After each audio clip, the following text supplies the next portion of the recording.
बिस्मिल्लाहिर्रहमानिर्रहीम। अस्सलामुअलैकुम। Welcome to my channel Fauzia food creation. बहुत सारे लोगों को मगज़ को साफ़ करना बहुत ही मुश्किल काम लगता है और बहुत ही प्रॉब्लम आती है।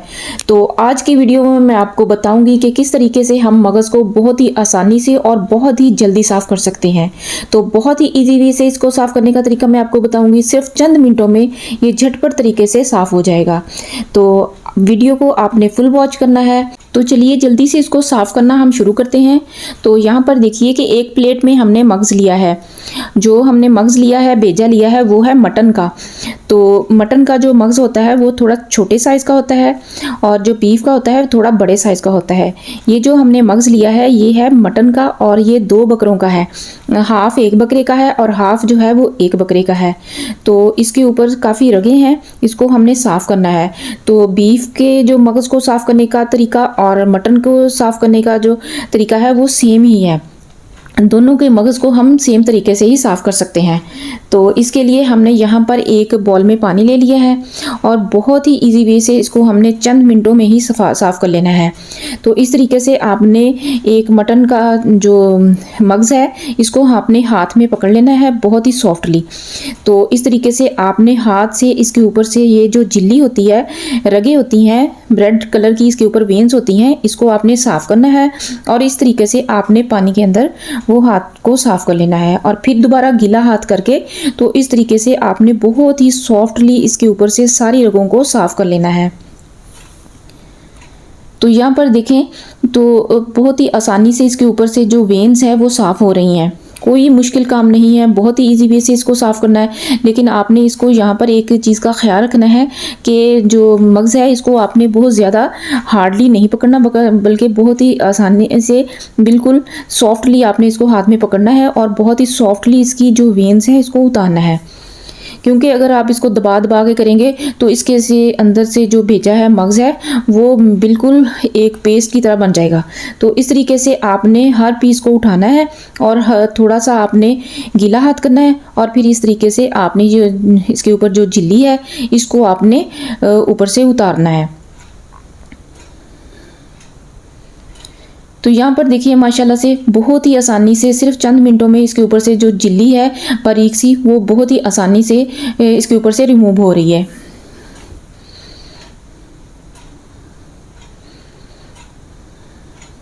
तो ये देखें इसके ऊपर से काफ़ी बड़ी बड़ी रेड सी जो रगें हैं, वेन्स हैं, ब्लड है थोड़ा सा जमा हुआ, इसको हमने अच्छे तरीके से साफ़ कर लेना है।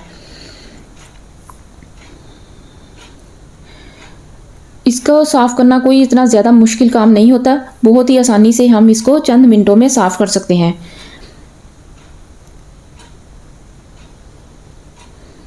तो ये देखिए माशाल्लाह से बहुत ही अच्छे तरीके से इसकी तमाम जो झिल्ली है ऊपर से अच्छे तरीके से रिमूव हो रही है। तो मगज़ को साफ़ करने के लिए सबसे पहले जो फर्स्ट काम है इसकी सफाई का है और दूसरे नंबर पर इसको मगज़ को इसके अंदर जो स्मेल होती है इसको ख़त्म करना होता है। तो जो सफाई का काम है वो आप इस तरीके से तो थोड़ा सा गीला हाथ करके तो आपने बिल्कुल आसानी से इसके अंदर से इस तरीके से ये देखें काफ़ी बड़ी बड़ी जो इसके अंदर वेन्स हैं वो सारी बिल्कुल मिनटों में निकल जाएंगी। तो इस तरीके से आपने सारी वेन्स को उतार लेना है और पानी के साथ ऐसे अपना हाथ भी साफ़ कर लेना है और फिर इसको गीला करके दोबारा से सारी वेन्स को उतार लेना है। और जो इसकी स्मेल का काम है वो इसको आपने ऐसे करना है कि एक बॉल में पानी ले लेना है, इसको बॉयल कर लेना है और इसके अंदर थोड़ा सा बिल्कुल थोड़ा सा नमक डालना है और फिर इसके अंदर आपने मगज़ को डाल देना है और सिर्फ 2 मिनट आपने बॉयल करना है और आपका जो मगज़ है वो बहुत ही अच्छे तरीके से जो है वो स्मेल फ्री हो जाएगा। उसमें से कोई किसी किस्म की कोई स्मेल नहीं आएगी और बहुत ही अच्छा उसका टेस्ट बनेगा।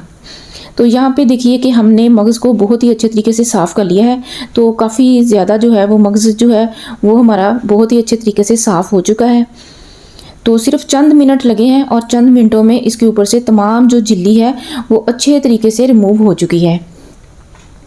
फिर भी आपने इसके अंदर से साइडों से देख लेना है कि अगर कोई रेशा रह गया हो तो इसको अपने अच्छे तरीके से रिमूव कर लेना है। तो ये देखिए माशाल्लाह से आपने जो पहले मगज़ को देखा था तो उसके ऊपर कितनी वेन्स थी और उसकी जो कंडीशन थी कैसी थी, और अब इसकी सफाई के बाद आप इसकी मगज़ की कंडीशन देखें माशाल्लाह से कितनी ज़बरदस्त है, कितने शानदार है, बिल्कुल क्लीन, बिल्कुल नीट सा हो गया है।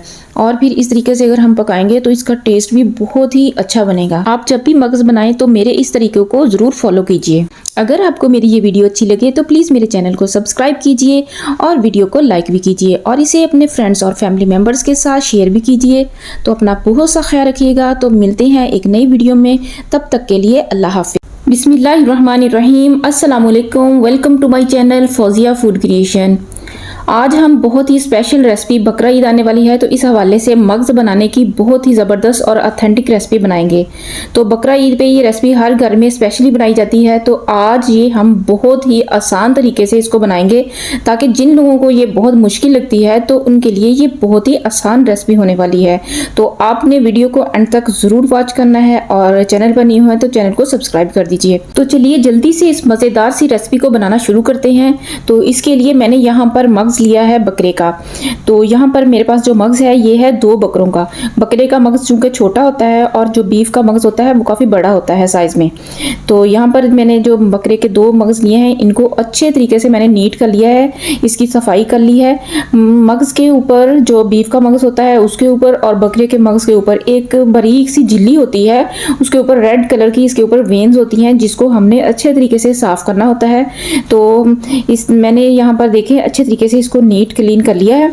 तो अगर आपको ये मेरी रेसिपी चाहिए तो ये बकरे को मगज़ को साफ़ करने की ये मेरे चैनल पर ऑलरेडी अपलोड है, तो आप देख सकते हैं। तो चलिए अब इसको बनाना शुरू करते हैं। यहाँ पर मैंने एक पैन ले लिया है, पतीला ले लिया है, इसके अंदर पानी डाल के तो थोड़ा सा नमक डाल दिया, थोड़ी सी हल्दी डाल दिया। अब इसको मैंने बॉयल कर लिया है। तो अब यहाँ पर इसके अंदर हम जो मगज़ है इसको डाल देते हैं। तो ये देखें माशाल्लाह से मगज़ जो है वो बॉयल होना शुरू हो गया है। तो इस पॉइंट पर हमने इसको सिर्फ 5 मिनट तक पकाना है। तो ये देखें माशाल्लाह से बहुत ही अच्छे तरीके से ये देखें बॉयल हो रहा है और बहुत ज़्यादा हमने इसको नहीं पकाना। तो बॉयल करने का फ़ायदा ये है कि इसकी झाग भी ख़त्म हो जाएगी और इसकी स्मेल भी ख़त्म हो जाएगी। तो सिर्फ 5 मिनट हमने इसको बॉयल करना है और इससे मगज़ के अंदर से सारी स्मेल जो है वो अच्छे तरीके से ख़त्म हो जाएगी और इसका टेस्ट जो है वो बहुत ही शानदार, बहुत ही ज़बरदस्त बनेगा। तो इस तरीके से 5 मिनट के बाद तकरीबन हमने मगज़ को अच्छे तरीके से निकाल लेना है। आप इसको किसी स्ट्रेनर में भी निकाल सकते हैं, तो इस तरीके से चम्मच के साथ आप प्लेट के अंदर भी निकाल सकते हैं। तो मैंने यहाँ पर ये देखें चम्मच के साथ मगज़ को उसमें से निकाल लिया है। तो अब ये देखें माशाल्लाह से बॉयल हो चुका है और अब इसको हमने पकाना है। तो इसके लिए मैंने यहाँ पर पैन ले लिया है और इसमें थोड़ा सा ऑयल डाल दिया है और इसके अंदर प्याज शामिल कर दिए हैं मैंने 2 मीडियम साइज़ के चॉप करके। तो यहाँ पर ही हमने इसको लाइटली ब्राउन करना है। प्याज़ों को बहुत ज़्यादा हमने डार्क ब्राउन नहीं करना, बस इसको हमने लाइटली ब्राउन करना है। तो ये देखें माशाल्लाह से हल्का सा ये ब्राउन हो गया है और अब इसके अंदर हमने यहाँ पर अदरक और लहसुन का पेस्ट शामिल कर देना है। तो अच्छे तरीके से हमने इसको भी प्याज के अंदर भूनना है। जो अदरक और लहसुन का पेस्ट होता है इसको अच्छे तरीके से इसकी भुनाई करनी होती है, क्योंकि लहसुन की एक स्मेल होती है, वो अगर कच्चा रह जाए तो उसकी वो अच्छी नहीं लगती किसी भी खाने में। तो लहसुन को अच्छे तरीके से हमने भूनना होता है, इसको अच्छे तरीके से फ्राई करना होता है ताकि इसका एक अच्छा सा टेस्ट भी आ जाए और फिर लहसुन की स्मेल भी ख़त्म हो जाए। तो लहसुन अदरक को हमने भून लिया है और अब यहाँ पर 2 मीडियम साइज़ के टमाटर वो हमने इसके अंदर शामिल कर देने हैं। तो टमाटर जो है इसको मैंने कट करके इसके अंदर शामिल किया है। आप यहाँ पर इसको पेस्ट बनाकर ग्राइंड करके भी शामिल कर सकते हैं। तो यहाँ पर मैंने 1/2 टेबल स्पून इसमें सुरख मिर्च पाउडर, 1/2 टेबल स्पून हल्दी पाउडर और 1 टेबल स्पून इसके अंदर मैंने गरम मसाला डाला है। तो अब इन तीनों मसालों को हमने अच्छे तरीके से इसके अंदर भूनना है। यहाँ पर हमने फ्लेम को मीडियम रखना है, बहुत ज़्यादा हाई फ्लेम पर इसको नहीं भूनना। अच्छे तरीके से इसकी बुनाई करेंगे और थोड़ा सा पानी डाल के ताकि जो टमाटर है वो भी अच्छे तरीके से इसमें सॉफ्ट हो जाए, इसका पेस्ट बन जाए। तो ये देखें 2-3 मिनट के बाद ही जो टमाटर हैं वो भी अच्छे तरीके से इसके सॉफ्ट हो चुके हैं। तो इसको इस चम्मच के साथ इस तरीके से हमने मैश कर लेना है। तो मसाले को एक अच्छे तरीके से हमने तैयार कर लेना है। और जो मसाला है, नमक मिर्च हमने इसमें डाला था, वो भी अच्छे तरीके से इसके अंदर भून हो चुका है। तो ये देखिए माशाल्लाह मसाला जो है वो हमारा रेडी हो चुका है। अब यहाँ पर हमने मसाले के अंदर जो हमने बॉईल करके मग्ज़ रखा हुआ था इसको हमने शामिल कर देना है। और यहाँ पर इसको चम्मच के साथ हमने छोटे छोटे पीसीज में कर लेना है, क्योंकि इसके बड़े बड़े थोड़े पीसीस थे।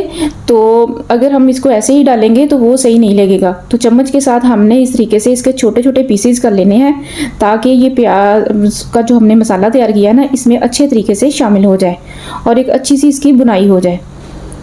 तो यहाँ पर भी हमने इसको लो फ्लेम पर अच्छे तरीके से भूनना है। फ्लेम को हमने यहाँ पर हाई नहीं रखना, बस इसको लो फ्लेम पर इसकी बुनाई करनी है।